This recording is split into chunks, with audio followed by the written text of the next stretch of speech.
Alright guys, here's our last video for the year. I am going to talk to you about your Parabola project. I'm going to open up Desmos. If you just go to desmos.com, it's here. I'm going to press, I'm doing this on the computer for the record. If you do this on your iPad, the process is all the same, I think. It might be a little bit different, but I think it's easier on the computer, so if you can do it on a computer, go for it. I took a picture of my son's holding a hose. I'm going to grab that picture. I labeled it as hose. It's uploading the image right now. There's my two sons. The black dot and the little ones, I have 4 sons. There's 2 of my 4 sons. The black dot of this little guy is a hair tie because he wanted to look like a pirate with his hair tied. So that's what you're seeing there. I had them turn a hose on, and the path of the path that the water follows out of the hose is parabolic. Now, odds are pretty good that the left side is a perfect parabola and the right side is just a little bit off, but we'll see. Here's what I'm going to do. I'm going to click over here on the left and start a new line. And we didn't talk about Vertex Form very much, but I'm going to type in Vertex Form, which is a times x minus h squared plus k. The way that I did that square was I pressed the up caret, shift 6. Shift 6 pulls you up, just in case you're wondering about that. It says add slider. I'm going to click all. So it gives me a slider for A, H, and K. If I slide H around, it moves this parabola that it just created. If I slide K around, it moves it up and down. If I play with A, it changes the dilation. So I'm going to flip this over. First, I'm going to make the vertex really clear. So there's the vertex. I'm going to put the vertex here to match the vertex of this hose. That looks pretty good. Okay, so I've got my H and my K figured out. H is 0, K is 1.4. Now I'm going to play with A until I can get the width to match. That's also pretty good. That's negative 0.2. I doubt I can do much better than that. Like, it won't let me type in. What if it's like negative 0.15?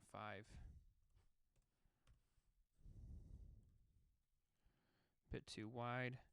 Negative 0.21. That looks even better than 0.2. But notice what I said. I'm going to zoom in on this. Notice how the left side looks really good, but the right side is kind of drifting into the center and out. And that's because the force coming out of the hose is changing it right around here. But then once it just starts being affected only by gravity, then it just kind of goes up and falls down real slow. So if I were to write the equation of this graph, it would be, I've got my A, H, and K right here. So the equation in vertex form is y equals negative 0.21 parentheses x minus 0 in this case, so h is just 0 squared plus 1.4. Boom. There is one of my equations. Okay, that was like one of the first things that you were asked to do. Find the equation in vertex form. That's an easy way to do that. I could have made this a little bit easier by moving the picture to be the vertex just right on 0, 0. No, yeah, if I do this, if I grab the center of the picture, I could have moved the vertex onto 0, 0. Then H and K are both just 0. That makes the process simpler, so you might want to consider doing that next time. Okay, another thing that you were asked to do, so I'm going to clear all this, was find kind of a line of best fit. It's called a regression. Okay, so here's what I'm going to do. I'm going to insert a table. If I press this plus button again and pull up my table, I'm going to try and find points that are on this curve. For example, the point 0, 0 is clearly on the curve. It looks like negative 1, comma, negative 0.2 maybe.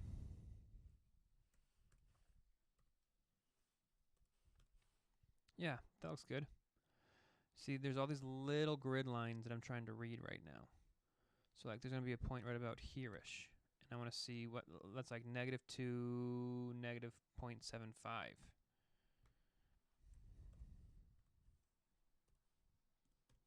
Yeah, that's good. Get a bunch of points, especially some that are far away. Like there's a point way out here. I don't know if you can see my white mouse. Oh, I can do this thing.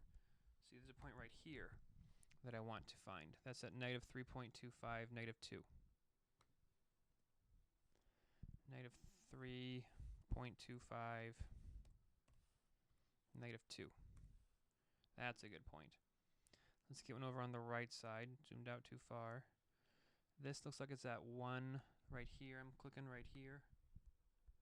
Like at 1, comma, -0.25.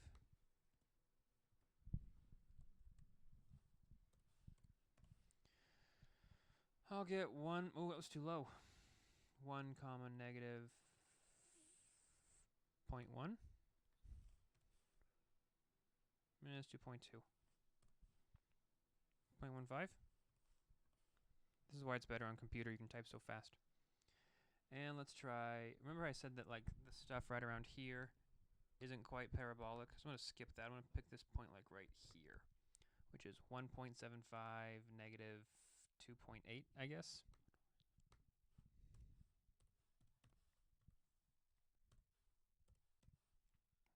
No. -0.8. No. -0.4. Yeah, 0.5. Sure, that's good. Okay. So I plotted 1, 2, 3, 4, 5, 6 points. That'll be enough for now. Maybe getting one more down here would be worth it, but I'll leave this alone. Okay, see how this is called x1 and y1? There's x1 and y1. I'm going to run what's called a regression. And the key to a regression is I type y1, and if I just press the number 1, it goes down to that little subspace. So here's y1. And I don't type equals, I type tilde, that little squiggle. That's right above the tab button on your computer. And I'm going to set up standard form. So ax1 squared plus bx1 plus c. So ax squared plus bx plus c, but I'm telling the machine to use x1 here and x1 here from the list. It immediately calculates the regression.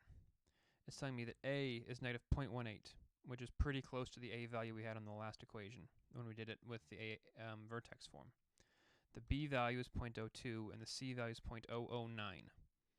Okay, this is giving me a, b, and c, a, b, and c, so a, b, and c that go into vertex form.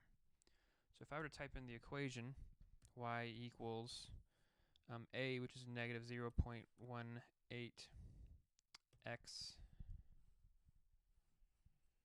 squared, plus the b value is 0.02 x plus, and the c value was 0.001. It's going to give me an equation that's just like perfectly matching this curve. That's called a regression. A regression is a line of best fit that the computer calculates based on the points you have what curve is going to best match the data. That's why the more points you have, the better the regression is. The way to tell how good a regression is by this r squared. If r squared is close to 1, and this number is extremely close to 1, if r squared is close to 1, that means you have a very, very strong regression. So this regression is almost perfect because we used an actual parabola, because gravity forms parabolas as it pulls things towards the ground. Here's residuals. If I hit plot on residuals, it shows how far away each point is from the actual line of best fit. So these are really small, but don't worry about that. Okay, I think that gets you through like 90% of your project. You have a little bit of algebra to do and some copying and pasting and writing, but there's the tough stuff. If you have questions, let me know. See ya. This was our last video for the year. Well done.